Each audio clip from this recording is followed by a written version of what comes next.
ल साथी हो, आज चाहिँ मलाई टिकटक सबबाट यो भाइरल टर्च आएको छ।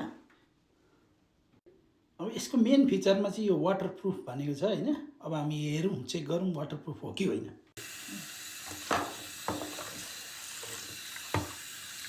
ल साथी हो, मैले चाहिँ यसलाई पानीमा डुबाएँ कि अब यसलाई निकालेर यसको अरू फिचर हेरौँ कस्तो छ।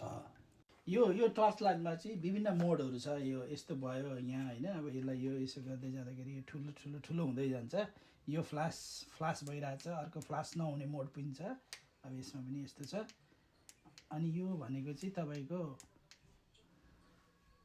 ल यो टर्चमा चाहिँ यस्तो इमर्जेन्सी लाइट पनि बल्छ हैन। इनकेस बाटोमा गाडी साडी बिग्रियो अरे केही अभर पर्यो भनेदेखि यो लाइट बालेर बस्नु पनि सकिन्छ। यो टर्चको प्राइस चाहिँ अहिले $8 मात्रै छ हैन। यो चाहिँ ब्ल्याक फ्राइडेको सेलमा छ। यो चाहिँ एकदमै राम्रो गिफ्ट हुनसक्छ हाइकिङ हुँदै जाने मान्छेहरूको लागि। तपाईँहरूलाई पनि मन पर्छ भने ओरेन्ज कार्डमा क्लिक गरेर लिन सक्नुहुन्छ। Thank you.